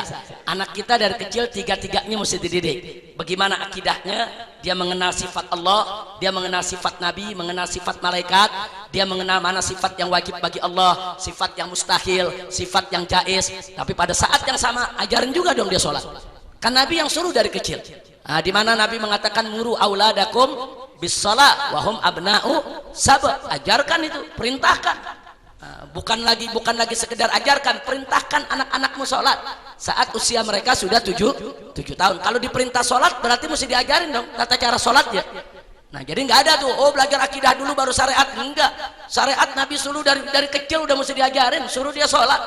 Nah jadi saya tidak sependapat Kalau ada yang mengatakan akidah lebih penting dari syariat, atau syariat lebih penting dari akhlak, atau akhlak lebih penting dari akidah dan syariat, enggak, saya enggak sepakat. Tiga-tiganya penting, tiga-tiganya saling menyempurnakan, tiga-tiganya harus diajarkan kepada anak-anak kita secara bersamaan, simultan dan berkesinambungan. Tapi memang kita tidak mungkiri kalau ada ungkapan di antara ulama bahwa akhlak di atas hukum, bukan di atas fikih, di atas hukum. Bisa hukum fikih, bisa hukum yang lain. Nah, kenapa ada ungkapan seperti itu? Sebab mereka mengartikan akhlak adalah penegakan hukum secara lebih sempurna. Jadi kalau orang menegakkan hukum, belum tentu akhlaknya ikut tegak. Tapi kalau menegakkan akhlak, hukumnya pasti ikut tegak. Nah, kita kasih contoh. Ada seorang ayah merintahkan anaknya, nak, ambilkan itu handuk yang digantung. Si anak ambil itu handuk. Ya, yang ini pak. Ya. Terus kata anaknya, lalu bagaimana nih pak? Lempar ke bapak, cepat. Bapak perlu. Dia lempar ke muka bapaknya. Dia lempar, sudah. Jujur, saya mau tanya, siapa yang suruh lempar? Siapa yang perintah lempar? Nah, ini anak melaksanakan perintah, berarti taat gak? Taat. Berarti patuh tidak? Patuh. Tapi bagus gak? Enggak. Nah, kalau itu anak bawa itu, begitu bapaknya bilang lempar, dia nggak mau lempar, dia datang, dia kasih dengan santun penuh hormat. Zahirnya itu anak kan nggak taat perintah, disuruh lempar dia nggak lempar. Tapi tunggu dulu, jangan bilang dia nggak taat perintah. Orang dikatakan taat perintah manakala maksud sebuah perintah itu terwujud. Maksud dari perintah bapaknya supaya handuk sampai ke tangan bapaknya. Si anak sudah melaksanakan perintah sehingga terwujud maksud daripada perintah, yaitu handuk tadi diterima oleh sang ayah, tapi dengan cara yang lebih sempurna, lebih hormat, lebih santun. Itu yang disebut akhlak. Nah, jadi itu makanya ada istilah, ulama suka mengatakan akhlak itu lebih tinggi daripada hukum. Tapi bukan berarti hukum diabaikan. Nah, itu salah kaprah tuh. Kalau dikatakan akhlak lebih tinggi dari hukum, wah kalau gitu hukum gak usah dipakai, akhlak aja, ngawur. Karena kalau hukum dibuang, mana ada akhlak? Nggak ada akhlak. Nah, jadi artinya akhlak itu melaksanakan hukum dengan cara yang lebih sempurna. Saya kasih contoh lagi. Saya mau tanya, kalau kita sholat wajib gak tutup aurat? Wajib. Aurat laki-laki dari mana sampai mana?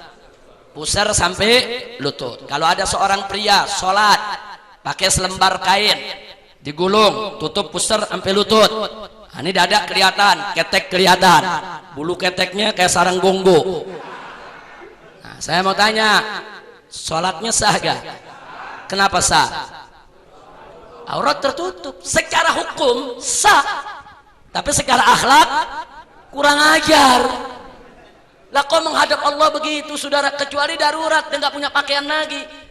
Kecuali darurat, semua pakaiannya serba najis, saudara. Tapi kalau dia begitu menghadap Allah, nggak ada akhlak, walaupun secara hukum sah, dia nggak dituntut qadha, udah sah dia punya sholat. Itu yang dimaksud, akhlak di atas hukum. Laksanakan sholat dengan akhlak. Pakai baju yang terbersih, yang terbagus, yang terbaik, kita sholat. Aurat tertutup, akhlak dijaga. Makanya kalau sholat dengan akhlak berarti hukum ikut ditegakkan. Nah, jadi jangan nanti, sebab ada yang salah paham, akhlak di atas hukum. Oh kalau gitu kita akhlak aja kita jaga, hukum gak usah kita kerjain. Ngawur. Itu kaidahnya orang liberal begitu. Nggak betul, sebab orang liberal juga teriak akhlak di atas hukum. Kita utamakan akhlak, jangan terpaku kepada hukum. Tapi niatnya jelek, supaya hukum syariat kita buang, akhlaknya aja yang kita ambil. Nggak bisa. Bagaimana akhlak bisa mulia kalau hukum tidak ditegakkan? Jadi yang dimaksud akhlak di atas hukum adalah akhlak itu merupakan penegakan hukum dengan cara yang lebih sempurna. Itulah yang disebut akhlak. Nah, jadi itu pertanyaan Habib Mahdi. Jadi jangan dipisah-pisah, jangan dipilah-pilah. Tiga-tiganya harus kita ajarkan secara simultan. Sebab kalau akidah doang yang diajarkan, akibatnya begitu tuh. Ada yang sholatnya jalan, jidatnya hitam, akhlaknya bejat. Nah, kenapa? Itu tadi, karena ada pemilahan-pemilahan. Akhlak mereka nggak pelajari. Mereka nggak mempelajari tazkiyatun nufus. Bagaimana cara membersihkan hati. Bahkan pelajaran membersihkan hati mereka bilang bid'ah, musyrik. Akhirnya hatinya pada kaku, pada kasar-kasar. Nah, begitu modelnya, saudara. Nah, kira-kira jelas. Baik, ada satu pertanyaan lagi. Ustadz Selamat Ma'arif, silakan sebelum kita tutup. Oh, tadi Ustadz kita sebelum Habib Idrus, silakan. Assalamualaikum warahmatullahi wabarakatuh. Waalaikumsalam warahmatullahi wabarakatuh. Sebetulnya pertanyaan ini hampir serupa, hampir mirip dengan pertanyaan yang sudah dijawab tadi oleh Habib. Hanya sekedar melengkapi saja terkait dengan masalah hadis Jibril. Tepatnya mungkin di slide yang kedua tadi Habib, afwan, di slide yang kedua itu kan saling melengkapi dan saling sinergi. Cuman kita belum lihat dari istilah-istilah ilmu akidahnya kalau tidak salah. Misalnya kalau kita lihat dari beberapa makalah, misalnya man tafaqqaha walam tasawwafa, kita kan istilah begitu, faqad tazandaqa. Kebalikan wa man tasawwafa falam tafaqqaha faqad tafasaqa. Mungkin tadi di slide yang kedua mungkin bisa dilengkapi dengan istilah tauhidnya. Misalnya kalau dia berakhlak tapi tidak bertauhid, dia masuknya kategori fasik, apa munafik, apa zindik, di 8 tipe daripada orang yang ada dalam kehidupan Islam ini. Mungkin begitu. Ya, terima kasih banyak. Jazakumullahu khairal jasa.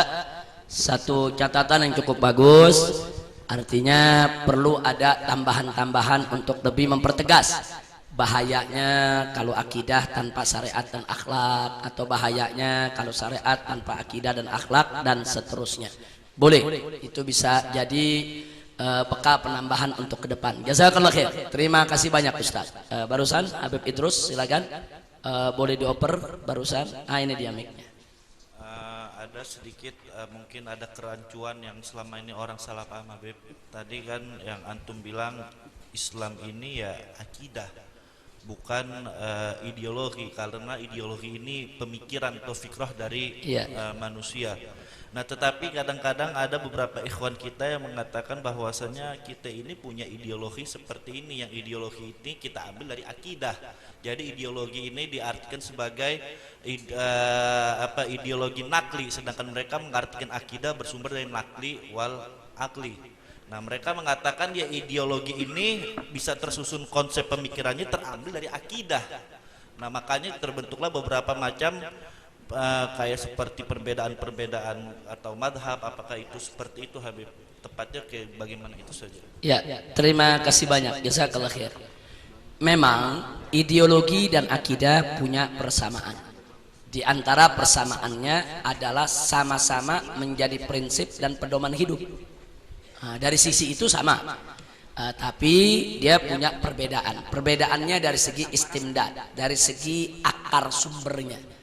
Nah, karena itu kalau penggunaan ideologi hanya dari segi etimologi, dari segi bahasa, ya boleh-boleh saja. Seperti tadi yang ditanyakan oleh Habib Mahdi, ada penggunaan istilah tersebut hanya untuk pendekatan. Tapi kalau kita masuk ke dalam istilah terminologi, kita mesti lebih ketat, lebih cermat dan teliti batasannya supaya tidak semerawut. Nah, jangan sampai nanti kalau kita biarkan dari sekarang, lama-lama Islam dianggap sebagai ideologi. Nah, itu yang bisa kita sampaikan. Jazakallah khair untuk Habib Idrus. Saya pikir pelajaran hari ini masih ada satu lagi dari tengah jamaah sama Habib Ali. Saya pikir dua ini yang terakhir. Habib Ali dulu depan, silakan. Assalamualaikum warahmatullahi wabarakatuh. Waalaikumsalam warahmatullahi. Yang menarik Bib tadi yang terakhir antum katakan tentang revolusi mental dengan akhlak. Kalau memang revolusi mental tidak berbasis dengan agama, memang kalau diikuti dari jargon yang selama ini dikatakan, kalau antum tadi sedikit mengutip itu keluar dari Bapak Presiden mungkin karena ketidaktahuan, memang menarik, tapi faktanya janji-janji jargon tersebut dengan bahasa revolusi mental ternyata terbantahkan, mulai dari koalisi tanpa syarat, BBM tidak naik, dan lain sebagainya. Dan situ terlihat bahwasannya arti revolusi mental tidak ada kaitan dengan agama, dengan Islam. Berarti itu sangat luar biasa. Definisi sederhananya aja, mereka selalu mengatakan ya akhlak terjemahannya mental atau adab dan lain sebagainya. Definisi paling mudah itu untuk akhlak dengan bahasa Indonesianya apa? Hanya cukup di budi pekerti dan atau seperti apa? Terima kasih. Ya. Assalamualaikum warahmatullahi wabarakatuh. Waalaikumsalam. Jadi memang ada kata-kata istilah-istilah dalam Islam.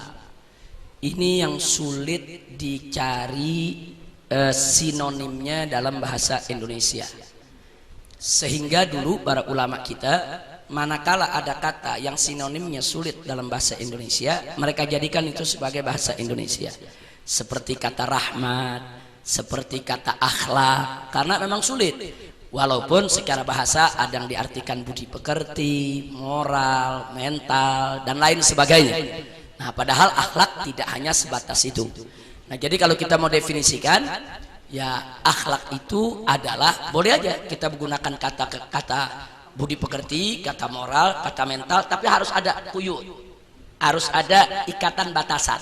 Jadi akhlak itu ialah budi pekerti, moral, mental yang mulia, sejalan dengan aturan Allah dan Rasulnya. Jadi kita kunci. Nah, jadi orang nggak bisa seenaknya bicara moral, karena tadi saya katakan dalam agama lain juga ada ajaran moral. Bahkan dalam liberal pun juga ada moral. Nah, tadi saya udah kasih contoh, bagi mereka kumpul kebo bermoral, homoseks bermoral, makanya mesti kita ikat. Nah, kuyut tadi itulah yang menjadi penjelas. Jadi bukan kita nggak boleh menggunakan istilah moral, istilah mental, atau istilah budi pekerti, boleh, tapi diikat. Nah, supaya tidak keluar daripada rel syariat Islam. Nah, jazakallah khair. Yang berikutnya silakan. Waalaikumsalam warahmatullahi wabarakatuh. Coba kasih mic yang terdekat, mungkin Ustadz Adi Alwi bisa. Ya, silakan. Di dunia tasawuf sering kita dengar istilah jadzab. Karena istilah ini sudah mendunia di dunia tasawuf, banyak orang-orang awam itu melihat jadzab itu karena berkedok kewalian, jadi syariat itu ditabrak. Bagaimana ini? Ya. Jadi saudara, Al-Imam Al-Qushairi di dalam mengartikan jadzab, majdub atau majdzub, sebetulnya yang betulnya jadzab pakai za, jadzab.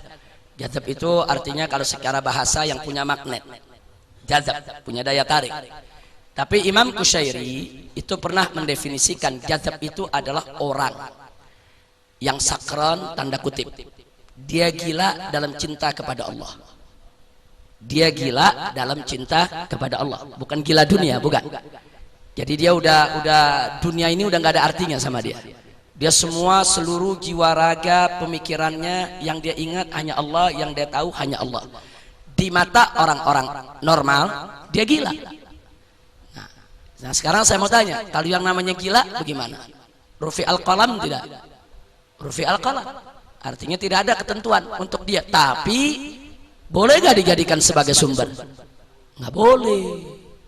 Jadi andai kata ada orang majdub yang sudah gila dalam lautan cinta kepada Allah, nah kemudian ada amalan-amalannya yang bertentangan dengan syariat, jangan kita ikuti, nggak boleh.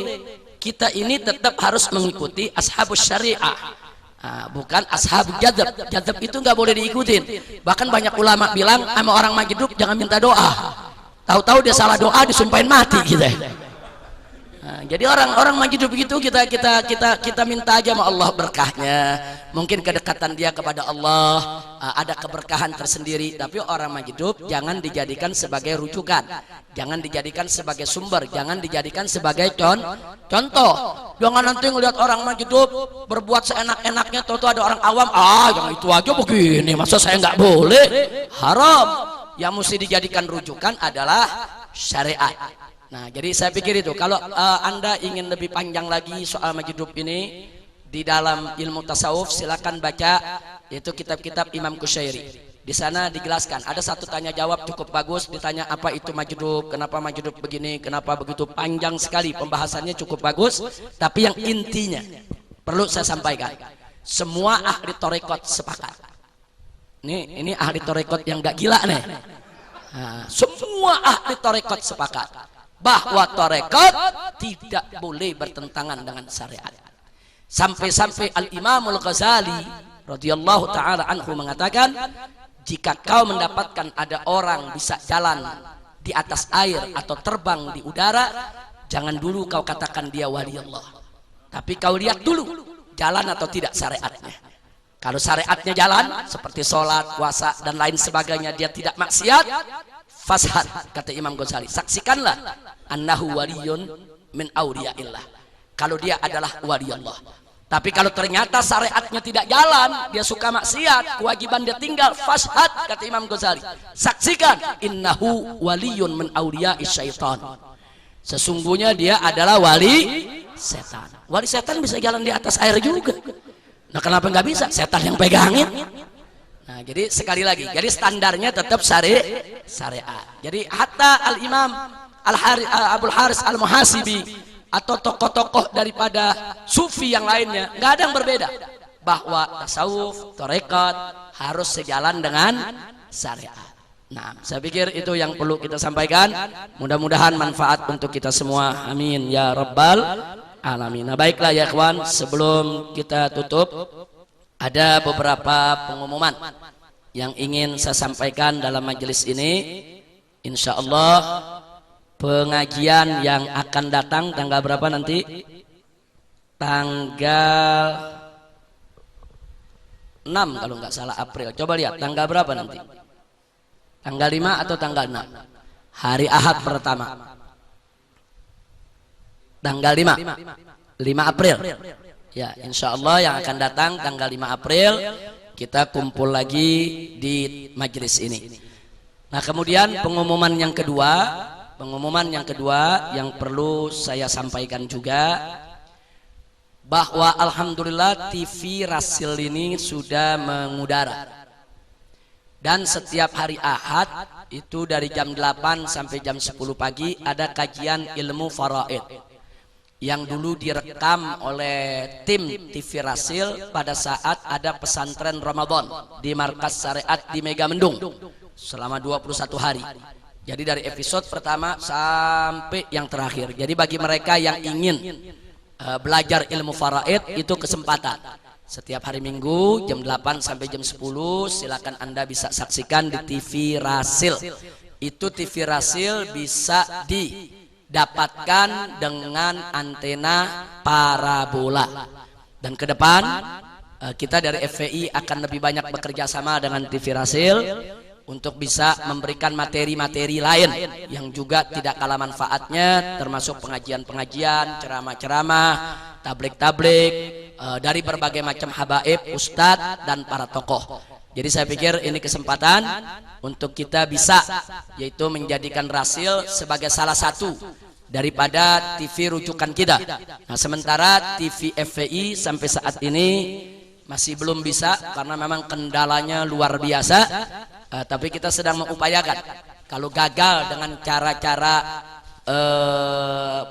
yang berbayar, kita juga akan belajar dengan TV Rasil untuk dengan cara TV parabola. Nah, tinggal nanti andai kata itu yang menjadi putusan, maka berarti kita harus galak bagaimana seluruh anggota FPI dari Sabang sampai Merauke bisa patungan, kumpulkan dana untuk kita bisa membuat TV Islam, insya Allah. Kira-kira kalau ke depan semua jamaah termasuk anggota FPI diajak rame-rame patungan nanam saham membuat sebuah televisi, setuju tidak?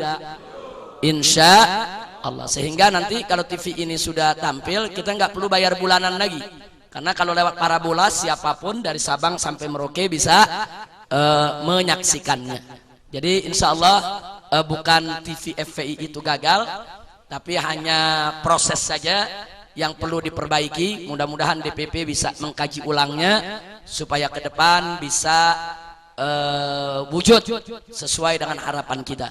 Tapi sementara alhamdulillah Radio Rasil, sahabat kita selama ini sudah punya TV Rasil, dan saya lihat acaranya cukup bagus, sangat mendidik.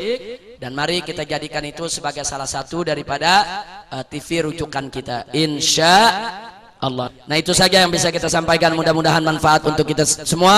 Terima kasih atas segala perhatian, mohon maaf atas segala kekurangannya. Hadani Allah wa iyyakum ila siratal mustaqim. Wassalamualaikum warahmatullahi wabarakatuh.